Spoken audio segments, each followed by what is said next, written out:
Voilà près de 10 ans que ça dure. Mais Keith Testerman ne raterait cela pour rien au monde. Tous les jours, à 14 h, ce géologue vient assister à son spectacle favori. 4, 3, 2, 1. Bienvenue à Elko, Nevada, dans la mine d'or la plus rentable du monde. Un cratère de 3 km de diamètre, profond de 500 mètres. Ici, la fièvre de l'or exprime toute sa démesure. On va continuer à creuser toute cette face-là. Vous voyez la grue là-haut? On creuse déjà par là-bas. Cette montagne, c'est 5 millions d'onces. C'est une quantité phénoménale. C'est la plus grande réserve d'or du Nevada, et même du monde. On aura fini d'exploiter cette mine vers 2024. Barrick, l'employeur de Case, est le leader mondial de l'extraction d'or. Depuis 25 ans, cette firme canadienne arrache ici 24 heures sur 24 toute la roche qu'elle peut.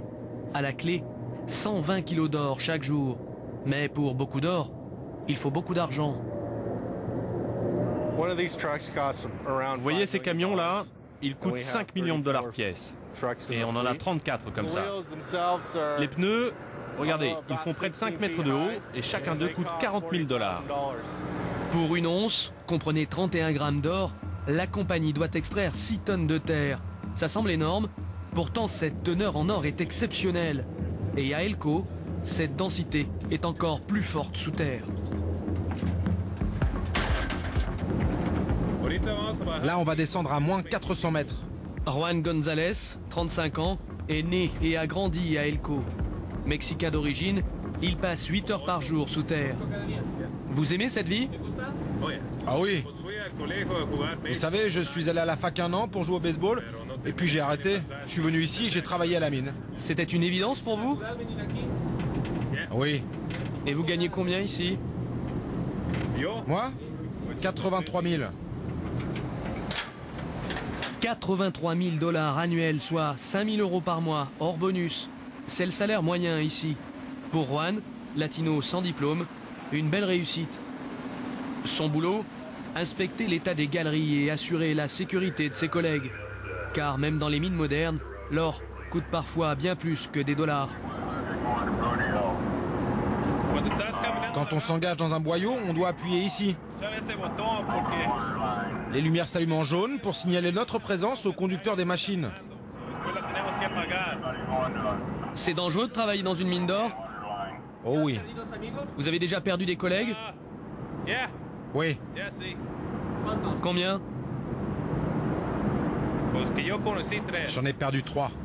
Pour la seule année 2010, 2 mineurs ont laissé leur peau à Elko. Morts, sans même avoir vu briller le précieux métal. Là, par exemple, vous ne verrez rien. Pourquoi? Parce que cet or est invisible. C'est là-haut, dans un laboratoire géant, que l'or apparaît. C'est comme ça, c'est la géologie des lieux qui veut ça. Remontée à la surface, la précieuse terre du Nevada est ensuite concassée, baignée dans l'acide. À Elko, alors, enfin peut apparaître l'or. Prix de revient à la sortie de la fonderie, 540 dollars l'once. La compagnie le revendra au prix du marché plus de 3 fois ce prix, puisqu'avec la crise, la valeur de l'or n'en finit plus de grimper. Belle culbute, d'autant que des mines comme celle-là, Barrick en possède 26. Alors, à la tête de Barrick, qui profite si bien de la crise? Bye bye Nevada, cap à l'est. À 9000 km d'ici, la Croatie. C'est ici que nous avons rendez-vous avec le patron de Barrick. Dans ce petit port de l'Adriatique, il nous a demandé de l'attendre au bout de ce ponton. Ce magnat de l'or, il s'appelle Peter Munk. Et le voici. Bonjour, vous êtes Peter Munk? Ah non, moi c'est Mike, je suis juste le capitaine du bateau. C'est vrai qu'un Zodiac, ça semblait pas terrible pour un homme à la tête d'une compagnie qui devrait produire 240 tonnes d'or cette année. Non, le bateau du milliardaire, le voici. Un splendide yacht de 45 mètres, le Golden Eagle, l'Aigle d'Or et Peter Munk. Le voilà.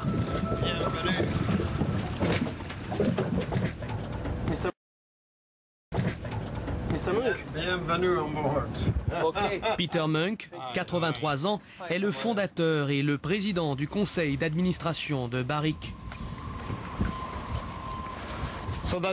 Là, c'est le pont supérieur. On vient là pour se relaxer, pour prendre un verre avant dîner. Il y a toujours une petite brise agréable. En hauteur, en plus, on a une belle vue. C'est grâce à l'or que vous pouvez vous offrir une vie pareille aujourd'hui? Ah, je dirais pas ça. Je crois que c'est plutôt grâce à moi. Pour faire voguer le palace flottant, 9 membres d'équipage. Peter Munk navigue ainsi 3 mois par an sur la Méditerranée et l'Adriatique. Venez, on va descendre dans le salon par là. Et à bord, il ne manque ni d'espace, ni de confort. Là, regardez, c'est de l'art inuit. Une œuvre esquimau très ancienne. Et là-bas, je crois que c'est une toile de Miro. Mais bon, l'experte à bord, c'est ma femme. Ce n'est pas ma partie, l'art. Avec moi, on parle d'or. Allez, asseyez-vous. On peut dire que j'ai eu une sacrée chance, en fait. La mine d'Elko est aujourd'hui la plus rentable du monde. Mais j'étais personne quand je me suis lancé dans le business de l'or.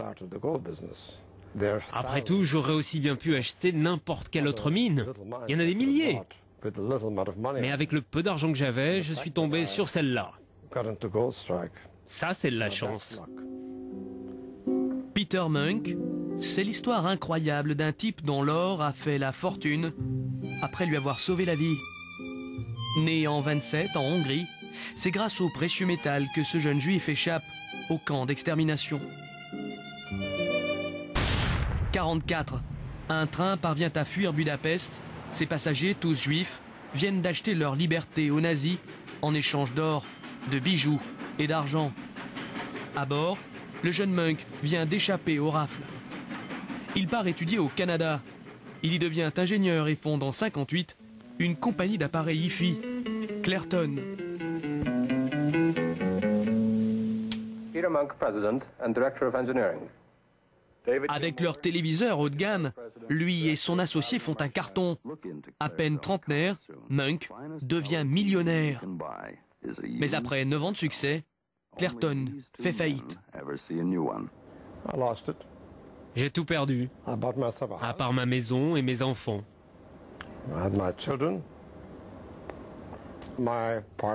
Mais mon associé et moi avions un petit investissement avec un ami néo-zélandais. C'était un petit bout de terre à Fidji. Sur ce petit bout de terre, ils construisent un hôtel. Ils en achètent un deuxième, un troisième.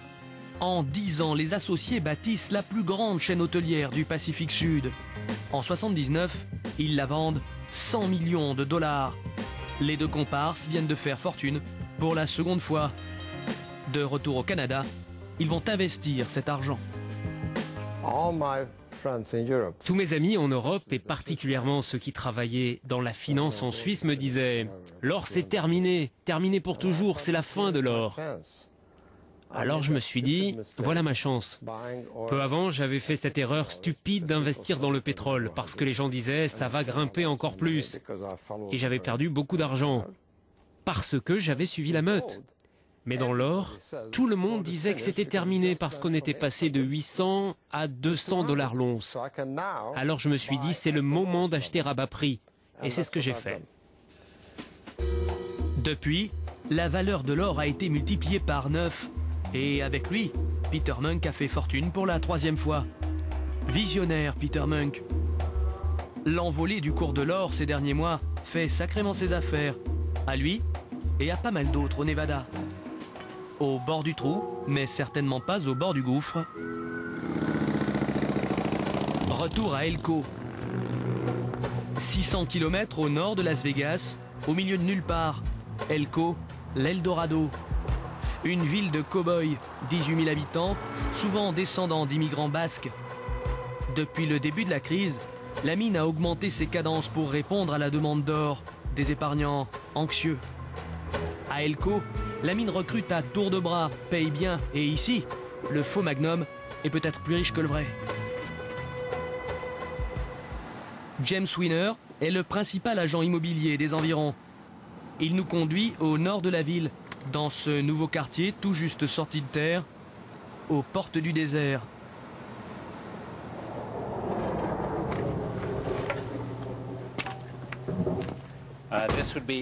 Voilà, c'est typiquement l'exemple de ce que les mineurs se font construire en ce moment par ici. Une maison avec 3 chambres, 2 salles de bain et un garage pour 3 voitures. Et regardez plus bas, ces maisons-là viennent juste d'être terminées. Vous voyez, à Elko, les mineurs gagnent beaucoup d'argent. La moyenne des salaires ici est l'une des plus élevées du Nevada, l'une des plus hautes du pays même. Alors les gens ont beaucoup de gros jouets, comme on dit. Vous voyez les énormes 4x4, et là-bas au bout de la rue, les camping-cars et les jet-skis. Elko vit en ce moment l'exact opposé de ce que traverse le reste de l'Amérique. Ici, l'immobilier se porte bien, pas de faillite, pas de chômage, le plein emploi. Une ruée vers l'or qui attire tellement de monde que la ville affiche complet. C'est quand même un comble. La mine fait passer des entretiens d'embauche. Les candidats sont retenus, mais ils ne peuvent pas venir. Ils ne trouvent nulle part où loger. Et s'ils n'ont pas de quoi acheter une maison, eh bien ils doivent renoncer au job. Alors, pour ceux qui n'ont pas trouvé de maison, il y a le Desert Gold, le camping du désert d'or. Calé le long de l'autoroute, rien autour, à des kilomètres, pas de quoi rêver. Pourtant, le directeur nous explique qu'ici aussi c'est complet. Et n'imaginez pas que son camping soit un repère de défavorisés. Vous vivez là depuis longtemps? 3 ans. Et vous êtes riche maintenant? Oh oui, monsieur. Et il y a vraiment de bons jobs ici? Ouais. Et il y a de bons salaires? Ouais, de très bons salaires. Disons que 80 000 $ par an, c'est le salaire de base. Ça commence à 80 000, mais après ça grimpe. Ça tourne plutôt autour de 120 000, 130 000. Ah oui, bon salaire alors. Ah oui, de très bons jobs. Au revoir les gars. Plus de 7 500 € par mois. Alléchant. Alors, David Haynes, 32 ans, a décidé de venir installer sa vie, sa femme et ses 3 enfants ici, dans ce mobil-home vétuste, acheté 13 000 $. Là, c'est la chambre des enfants. Bon, c'est le bazar, hein. C'est sûr qu'on est un petit peu à l'étroit ici. Il y a quelques mois à peine, pourtant, cette famille vivait confortablement à l'autre bout du Nevada. Ça, c'est mon ancienne maison à Reno. On l'adorait, c'était une très belle maison.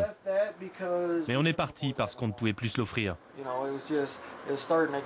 Dans mon boulot, on me donnait de moins en moins d'heures, j'avais de plus en plus de mal à payer les factures, le loyer, la nourriture, habiller les enfants. Ça devenait vraiment dur. Alors, David a pris les devants. Il a quitté cet emploi de chauffagiste qui ne payait plus pour changer d'horizon. À Elko, il a décroché un poste d'électricien dans la mine. Il a ainsi triplé son salaire et touche aujourd'hui 105 000 $ par an, soit un peu plus de 6 200 € par mois. En vivant ici, on économise notre argent. Comme ça, dès qu'on pourra acheter une maison, on aura un gros apport. Et là, on sera prêt à se l'offrir. L'or, un bon filon. Que l'on vive dans une caravane ou sur un yacht. Mais étonnamment, cette frénésie autour du métal doré ne réjouit pas le mania de l'or. Sa fortune a beau s'accroître de jour en jour, Peter Munk est inquiet. Finalement, vous êtes l'un des rares à qui profite cette crise, non? Oui, la compagnie en a profité. Et alors, qu'est-ce que ça vous inspire? C'est une honte. Une honte. C'est bon pour mes actionnaires, mais ce n'est pas bon pour le monde. Je ne veux pas vivre, et je ne pense pas que vous le souhaitiez non plus, dans un monde où l'or atteindrait les 5 000 $ l'once. Sinon, ça veut dire que le monde a perdu toute forme de confiance dans la capacité des gouvernements à régler les problèmes. Et c'est le genre de situation qui mène à de graves crises sociales, où la planète entière devient peu sûre. Regardez les émeutes à Londres ou la Grèce qui explose. Vous êtes inquiet? Inquiet? Oui, je vous l'ai dit. Pour la génération de mes enfants, je ne m'inquiète pas pour Peter Munk. Pour moi, ça ira. Manière peut-être d'apaiser un monde malade, Peter Munk a annoncé qu'à sa mort, les 3/4 de sa fortune seraient redistribués à des fondations.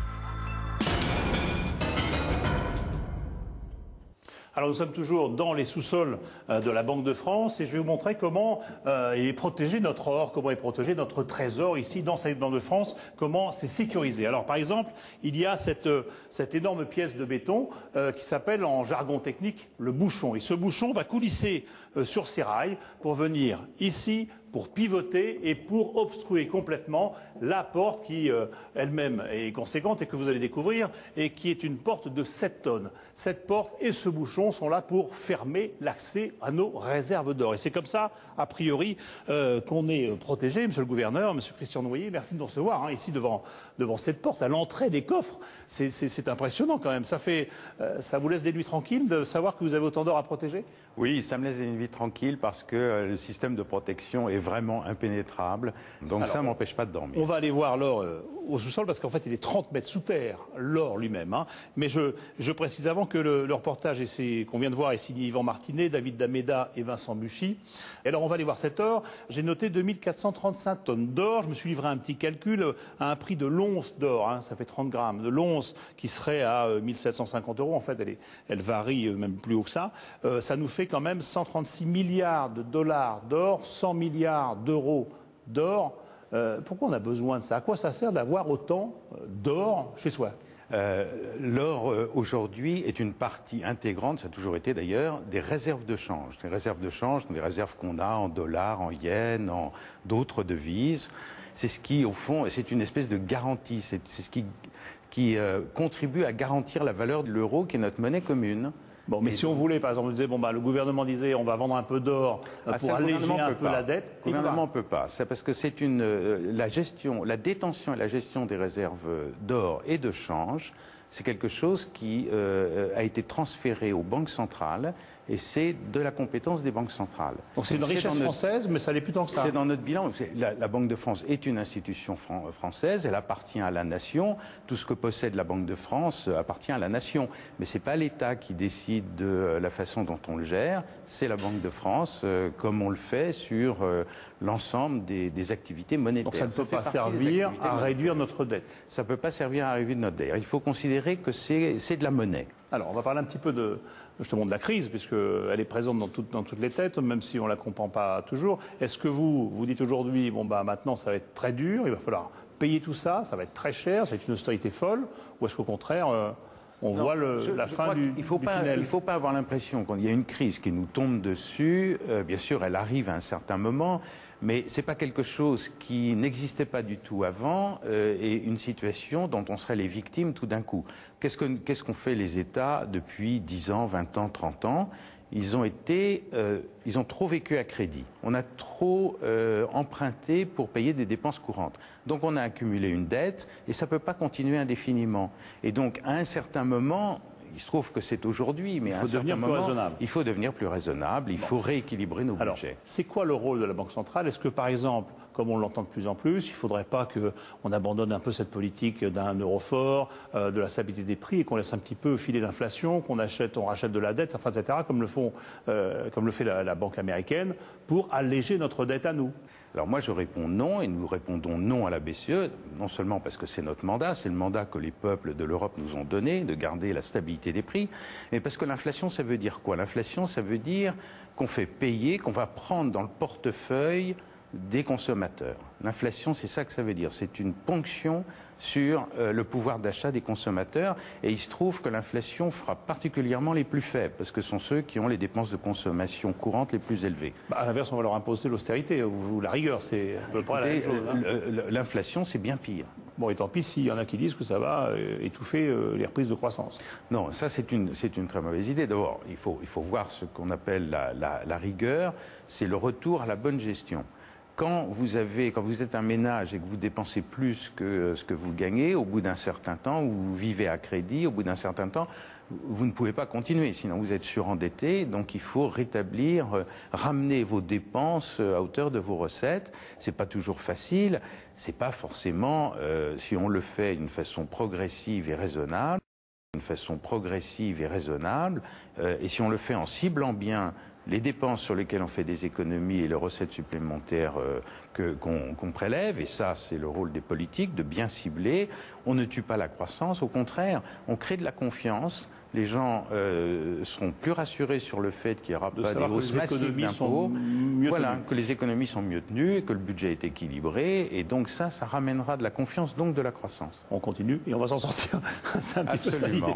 Bon, alors justement, vous parliez des ménages, monsieur le gouverneur. On va voir les ménages français, puisque de plus en plus de ménages profitent ou veulent profiter des cours de l'or qui s'envolent depuis quelques mois en vendant leurs bijoux et pour passer un peu mieux et traverser un peu mieux la crise. Julia Delage et Vincent Vivien Roussel et Max Pacro se sont intéressés notamment à ces sociétés qui rachètent cet or-là, des sociétés qui quelquefois sont basées dans des paradis fiscaux.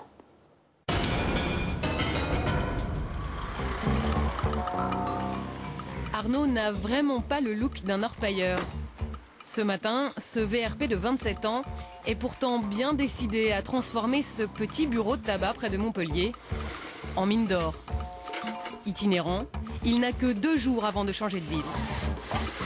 Un maximum de publicité, ça amène aussi du monde. On prend possession des lieux. Bonjour madame, je vous donne ça parce que nous faisons des opérations, vous savez, de rachat d'or, d'argent et de platine. Coincé entre les revues de cuisine et les magazines de charme, Arnaud installe son petit stand d'où il compte bien racheter un maximum de bijoux en or. Alors faites le tour, suivez-moi. 10h du matin. Bonjour. Une première cliente mord à l'hameçon. Marie-Louise est venue avec un beau bracelet qu'Arnaud s'empresse d'expertiser. Donc c'est bien un bijou en 18 carats. Hein. Pourquoi vous voulez vous séparer de ce bracelet, Parce madame ? que je ne le mets plus. Non, j'ai du mal à le rentrer, alors 15 secondes plus tard, l'estimation tombe. Donc là, vous en avez quand même pour 370 €.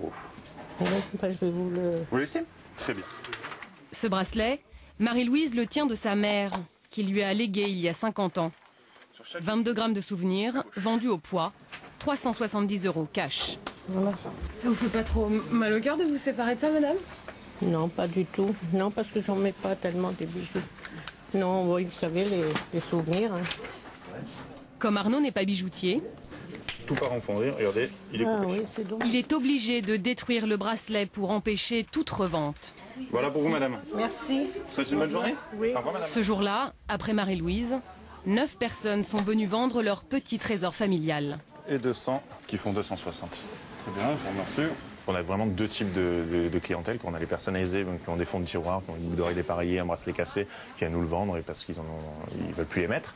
Et puis on a des personnes qui sont malheureusement dans le besoin, qui viennent vendre donc leurs bijoux, qui viennent en fait les recycler exactement pour essayer d'avoir un pouvoir monétaire un peu plus important et consommer par la suite. Il y en a pour qui ça peut être vital. Ouais. Arnaud achète bien en dessous du cours de l'or, environ 17 € le gramme. En 48 heures, il a déboursé près de 5 000 € pour acheter ses vieux bijoux. Une fois fondus et écoulés en lingots, ils en vaudront le double.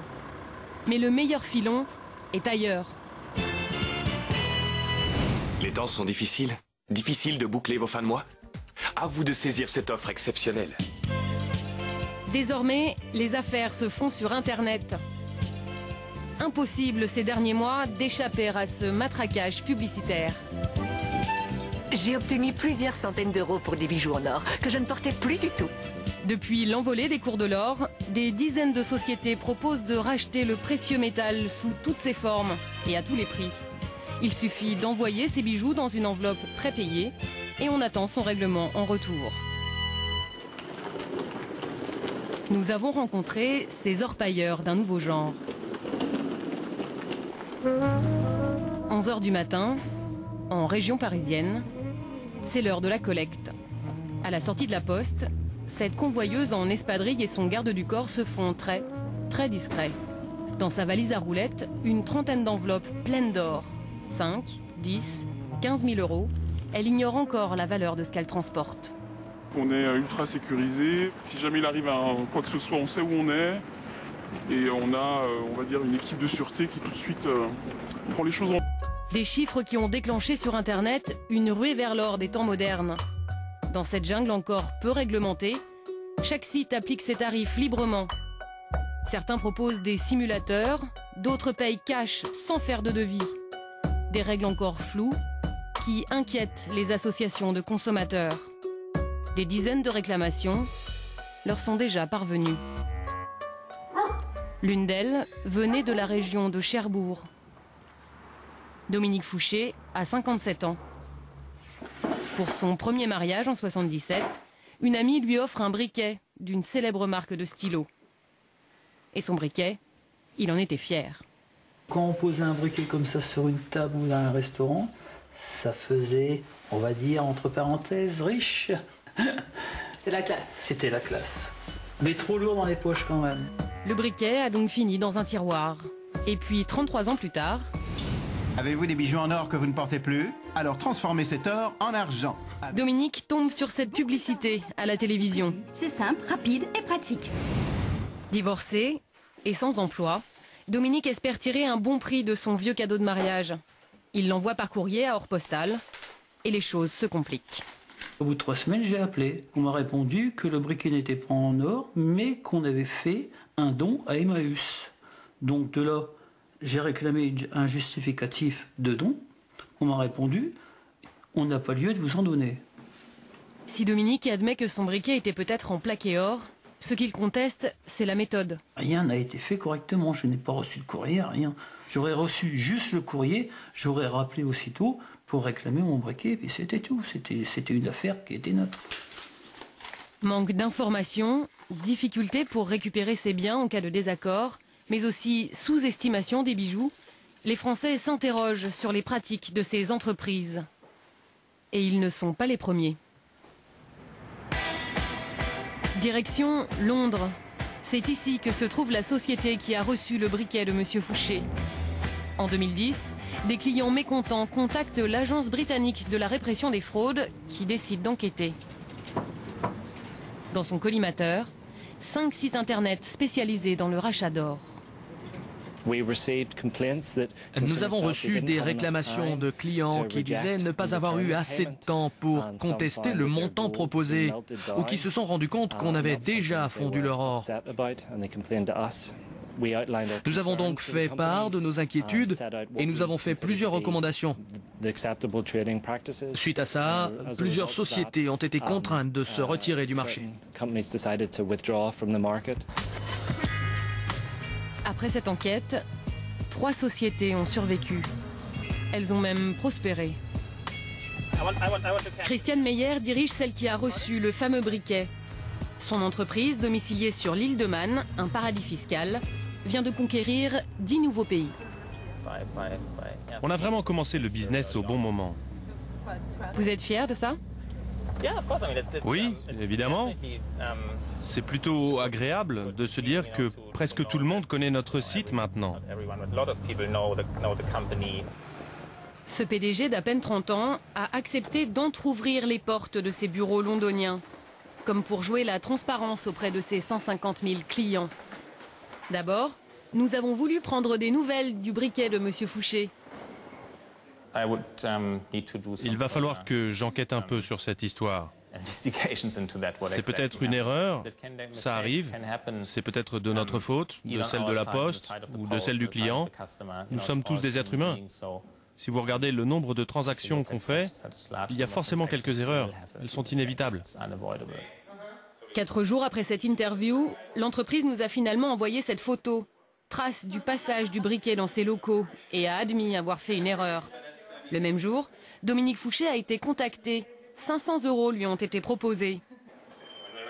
Voilà pour M. Fouché. Mais que répond Christiane Meyer à tous ses clients qui se plaignent d'avoir vu leur or sous-estimé?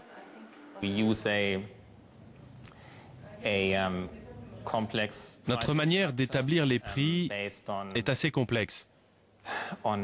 Elle est basée sur ce que le client envoie. Et puis après, c'est du cas par cas, en fonction des conditions du marché. On n'a jamais de marge fixe. Alors pour en avoir le cœur net, nous avons décidé nous aussi d'envoyer nos bijoux à hors postal. Nous avons acheté neuve, une petite chaîne et une médaille. 11 grammes 08 d'or. Prix d'achat. Ce qui vous donne un total de 443 €. Nous les avons fait expertiser. Alors, donc vos 2 bijoux sont bien en 18 carats. Voilà. Nous les avons montrés à Monsieur Shine, notre acheteur d'or français, qui nous en offre 261,65 € avant déduction des taxes. Soit 240 € net. Enfin, après avoir suivi la procédure sur Internet, nous avons posté nos 11 grammes d'or. Après 5 jours d'attente, nous avons reçu une réponse d'or postal et un chèque de 52,63 €. Presque 5 fois moins que ce qu'on pouvait en attendre.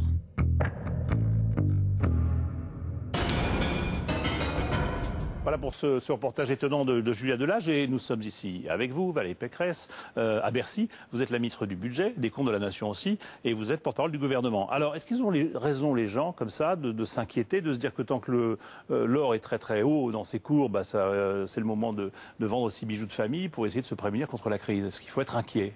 Le monde traverse une période difficile qui est liée à la crise économique de 2008, crise économique qui nous a conduit à nous endetter. Nous sommes endettés parce que, évidemment, nous avons eu moins de recettes, nous avons eu des problèmes sociaux, du chômage, et puis, surtout, nous avons fait des plans de relance très ambitieux. C'est là la faiblesse, c'est l'endettement. Aujourd'hui, l'endettement est trop élevé, et donc il faut le réduire. Pour le réduire, il faut redresser les comptes, il faut faire des plans anti-déficit. Alors, je vais rappeler justement ces chiffres sur la dette et sur les déficits, parce que quand même il convient de les avoir en tête.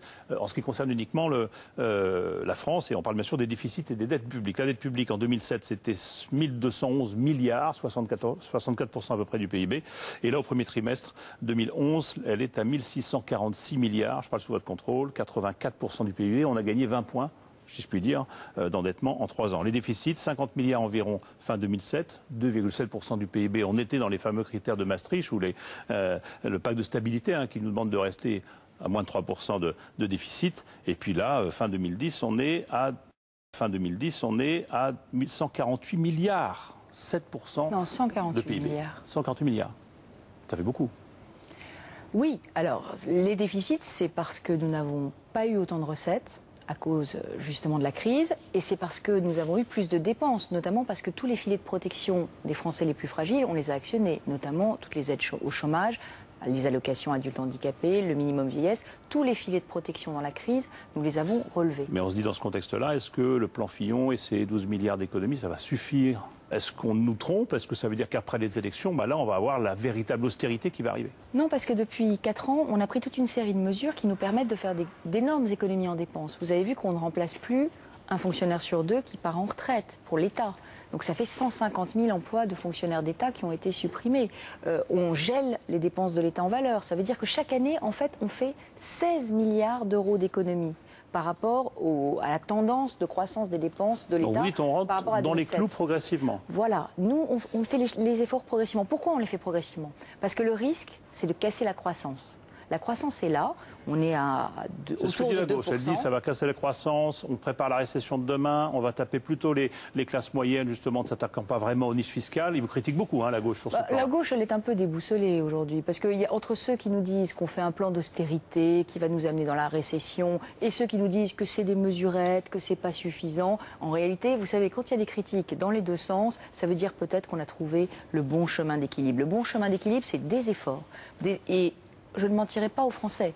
Les efforts, tout le monde doit en faire. Tout le monde devra en faire. Tout le monde, mais c'est des efforts qui sont soigneusement pesés. C'est-à-dire qu'on ne casse pas la croissance, on ne crée pas de chômage supplémentaire. Bon, et tout le monde, y compris les plus riches. Il y a cette fameuse taxe exceptionnelle de 3% au-delà de 500 000 euros de revenus annuels. Vous seriez prêt à baisser un petit peu ce seuil-là, à passer à 250 000 euros, par exemple, comme le réclament certains dans votre propre camp?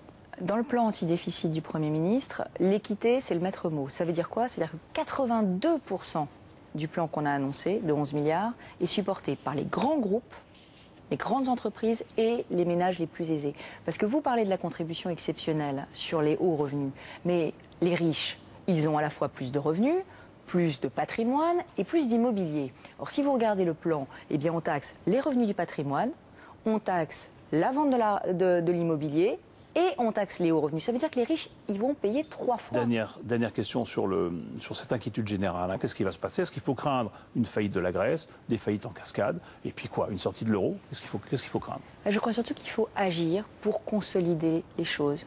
On est dans une période de turbulence. Il faut des stabilisateurs, il faut plus de gouvernement économique de la zone euro, il faut plus d'efforts de redressement de tous les pays de la zone euro pour que tous se mettent dans cette logique de désendettement. Nous sommes aussi dans cette logique de solidarité parce que l'euro, c'est notre monnaie commune, c'est notre avenir et la zone euro sera d'autant plus solide qu'elle sera solidaire.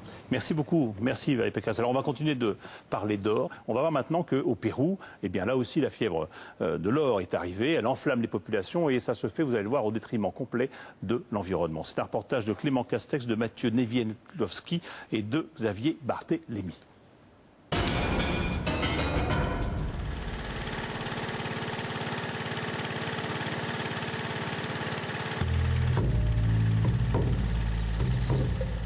Au Pérou, en plein cœur de la forêt amazonienne.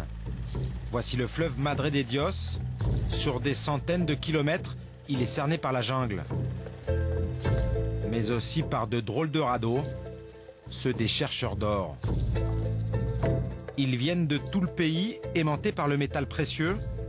Au fil de l'eau, ils creusent le lit du fleuve, gorgé d'or, et laissent ces longues cicatrices, ces plages de cailloux qui grignotent la forêt. Ces chercheurs d'or, en voici, ils sont peu loquaces. C'est possible de vous filmer? Pas de réponse, tous se méfient. C'est qu'au Pérou, ces radeaux sont formellement interdits. Cherchez de l'or? C'est légal ce que vous faites? Eh oui, bien sûr. 2011, la ruée vers l'or version péruvienne. Il y a 6 mois, le gouvernement envoie ses forces spéciales pour déloger la plupart de ces radeaux clandestins. Résultat des émeutes, des morts et un coup d'épée dans l'eau. Pour éviter la police, beaucoup d'orpailleurs ont quitté le fleuve et creusent désormais dans la jungle. Leur nombre a explosé. Assise sur un tas d'or, l'Amazonie se transforme en gruyère. Dans la région, 90 mineurs il y a 3 ans, aujourd'hui plus de 30 000. Tous illégaux. Cachés dans la forêt, ces mineurs sont difficiles à rencontrer. À la lisière de l'Amazonie, German a accepté de nous guider. L'homme va nous conduire à des chercheurs d'or, ses cousins.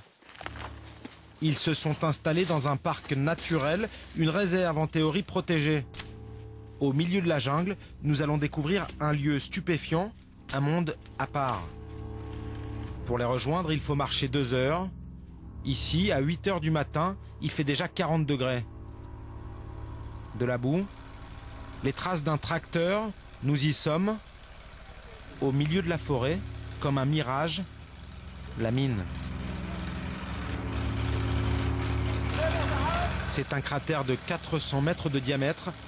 Au fond, des barques et des hommes qui creusent jour et nuit.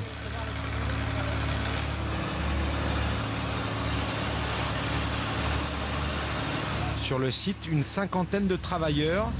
Voici Job, 25 ans, mineur. Déjà 3 longues années à chercher de l'or. Qu'est-ce que tu fais? Là, je remonte la lance pour pomper et envoyer de la matière. Il est où l'or, là? L'or, il est sur les parois, dans le sable. Tu vois le sable, là? Eh bien, l'or est mélangé à cette matière. Voilà plus de 8 heures que Job aspire un mélange de sable, d'eau et d'or. Tout est envoyé plus haut, sur ces grandes rampes. Elles sont couvertes de tapis qui accrochent l'or, un métal très lourd. Rien de compliqué, mais au milieu de la jungle, les conditions sont extrêmes. Pour Job et les autres mineurs, ce sont de longues heures passées dans le bruit, les odeurs, les gaz, sous un soleil de plomb. Un métier pas facile, dont on ne sait jamais combien il va rapporter. Il y a beaucoup d'or ici? Pas autant qu'on le dit, mais assez pour que la zone soit exploitable. Mais il y a des endroits où il y en a beaucoup plus, où tu peux devenir riche. Les 3 pompes tournent 24 heures sur 24 et rapportent entre 100 et 150 grammes d'or par jour. Non loin du trou, des tentes façon bidonville. C'est là que dorment les ouvriers. On retrouve Job, c'est l'heure de déjeuner. En pleine pampa, un bon repas chaud, une vraie cantine. C'est toi qui cuisines? Non, c'est une dame. Mais tu payes? Non. Non. C'est l'entreprise. Ce que Job appelle l'entreprise, c'est cette organisation informelle et complètement illégale qui gère la mine. Elle est dirigée par ce garçon d'à peine 25 ans, Isaac, et par ses 2 grands frères. Le terrain n'est pas à eux, mais ils sont les chefs car ils possèdent les machines, les pompes. Voilà seulement 2 ans qu'Isaac et ses frères se sont mis à explorer les sous-sols de la région, mais ils trouvent aujourd'hui que l'or attire beaucoup trop de monde. Le problème, c'est qu'aujourd'hui, il y a une invasion de chercheurs d'or dans la région, des illégaux de tous les pays. Même ceux qui coupaient du bois s'y sont mis. D'ailleurs, on commence à ne plus pouvoir accueillir tous les arrivants. Vous avez peur que l'or baisse? Non, ça va pas baisser. Ça va pas baisser. Un garçon sûr de lui, qui n'a jamais été aussi riche. Dans son camp, seulement 3 femmes. Voici Francisca, 30 ans. Elle s'occupe de l'intendance. Elle est très fière de nous montrer son frigo.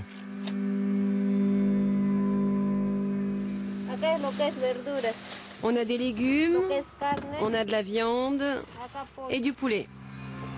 Et derrière son frigo, la tante de Francisca, une des plus belles du camp. C'est que depuis peu, elle est en couple avec un des patrons. Il l'héberge ici avec sa fille de 4 ans, Estrella. Moi, je dors ici avec ma fille et aussi avec la femme qui fait la cuisine. Mère et fille viennent d'une région pauvre du Pérou. Attirées ici par le mythe de l'Eldorado, voilà une année entière qu'elles n'ont pas quitté la jungle. Ça te plaît la mine? Dans le camp, 4 enfants, aucun ne va à l'école. Les journées sont passées à traîner à côté du trou ou devant la télé. Ce soir, un peu de golf. Au petit matin, rare moment de silence sur la mine. Toutes les 12 heures, les machines s'arrêtent le temps de récolter l'or. Nous retrouvons Job. Il n'a pas dormi, il a creusé toute la nuit. Voilà. Bonjour. Qu'est-ce que tu fais? Je ramasse les tapis parce qu'on a fini. Et on va les secouer là-bas. Il y a beaucoup d'or là? Oui, l'or est là-dessus. Ce sont des poussières, des petits grains de sable dans le tapis. Récupérer le métal précieux n'est pas une mince affaire. Première étape, faire tomber l'or en secouant les tapis. La technique est rodée, les gestes sont précis.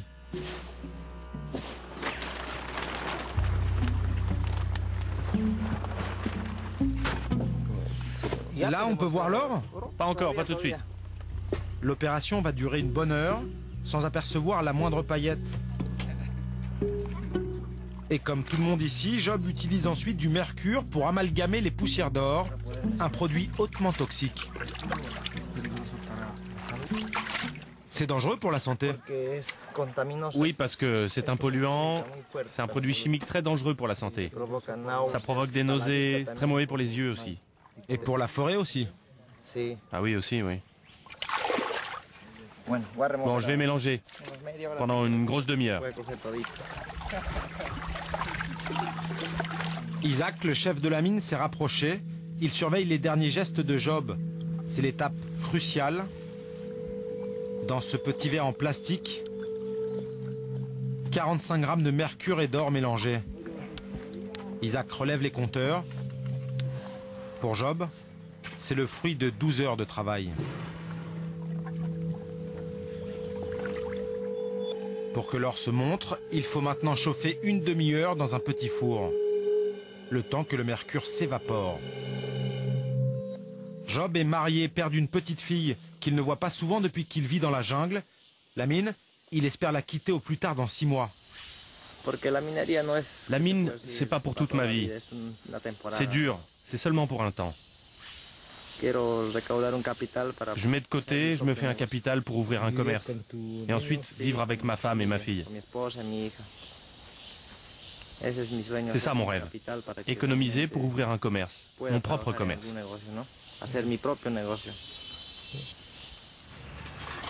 30 minutes plus tard, le mercure s'est envolé.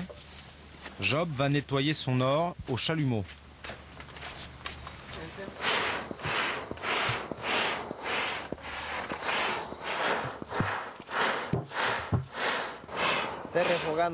Là, je brûle l'or pour qu'il soit bien brillant. C'est de l'or pur? Oui, c'est de l'or presque pur.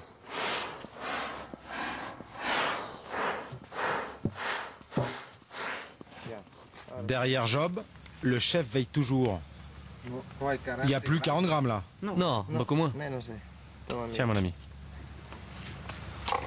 Pour la peser, la pépite est confiée à une personne de confiance.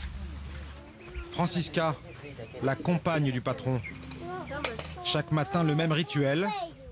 Dans ses mains, le métal danse. Ça brûle. Tu veux voir comment ça brûle? Fais-le sauter, sinon ça brûle. Un joli morceau, de l'or d'excellente qualité.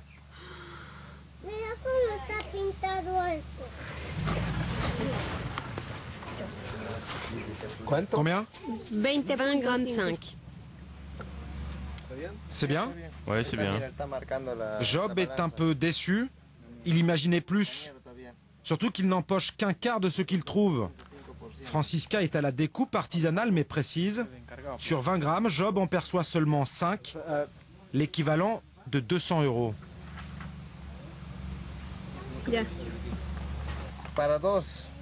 C'est pour deux. On partage, moi et mon collègue. Moitié-moitié? Oui, on fait moitié-moitié. Après, on va aller le changer à la boutique et on va aller voir les filles.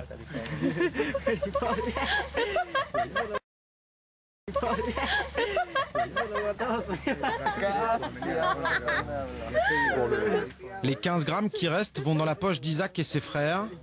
Chaque jour, ils encaissent pour 4 500 € d'or, mais il y a des dépenses. Ils vont acheter du gasoil, remplir les réservoirs, acheter de la nourriture, des boissons. En gros, ils vont dépenser la moitié et le reste, ils le gardent. Sans aucun droit sur cette terre, Isaac et ses frères se comportent en propriétaires. Ce matin, ils font venir une nouvelle machine. Une pompe, encore. C'est qu'ils veulent creuser un nouveau trou.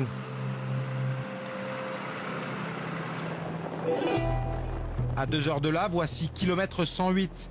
Un drôle de nom pour cette ville champignon qui a poussé en bord de route. Avant, ici, il n'y avait rien.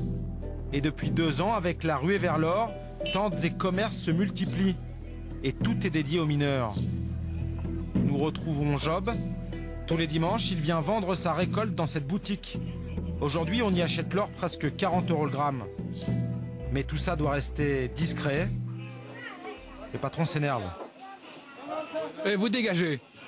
Allez, dégagez tout de suite.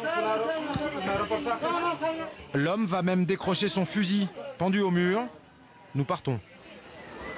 C'est que cette boutique, comme cette ville, n'ont aucune existence officielle. Pas d'impôts, pas de police, pas d'autorité, comme un nouveau Far West. Ici, Job se sent bien. Il a le sourire. Pour la recette de sa semaine, 12 grammes, il a touché... Combien? 1830. 1830 sols, soit près de 500 €, à partager bien sûr avec Pablo, son partenaire. Et pour fêter la paye, le kilomètre 108 offre pléthore de bars un peu louches. Ce dimanche, à l'heure de la messe, Job et ses collègues se retrouvent dans cet établissement. Les bières y sont hors de prix, car au Pérou, un mineur gagne 5 à 10 fois le salaire moyen. À l'entrée, de très jeunes filles sont là pour les aider à brûler leurs pépites. Vous avez quel âge? 19 ans. 19, vraiment? Ouais. Ouais, sûr. Des entraîneuses employées pour faire boire les mineurs, les distraire. Job, censé mettre de côté pour son futur commerce, va dépenser en 2 heures la moitié de sa paye. Voilà, et après ce reportage étonnant de Clément Castex, c'est bien retour à la Banque de France, avec vous, Marc Fiorentino, on vous connaît. On est ici dans la galerie dorée de la Banque de France. Très impressionnant. On s'est dit que pour parler de l'or, c'était pas mal. Et vous êtes le président de Roland Finance et vous avez écrit « Sauvez votre argent », un petit best-seller d'ailleurs sur ces questions monétaires. On parle d'argent, on parle d'or, on parle de la crise. Qu'est-ce qu'il faut faire avec son argent? Il faut acheter de l'or ou il faut en vendre? Il faut faire quoi? Alors je crois qu'en ce moment, il faut faire finalement ce que font les Français, ils le font très bien. Hein. Ils se sont focalisés sur le livret A. Et ça, c'est l'arme absolue contre la crise. C'est-à-dire qu'il y en a 200 milliards là-dessus. Et là, on ne risque rien. Ça bougera pas. De 25%, compte tenu de l'inflation, c'est très bien. Et de 25% aujourd'hui sans risque, quand on voit que les bourses perdent entre 20 et 25%, c'est quand même une aubaine. De l'or, on ne peut pas empêcher les Français d'en avoir. Ils veulent en avoir, ils ont peur, c'est une sorte d'assurance. Il y en a qui vendent leurs bijoux, puis il y en a qui en achètent de l'or. Voilà, bien sûr, alors comme placement. de l'or, de l'or physique, de l'or papier.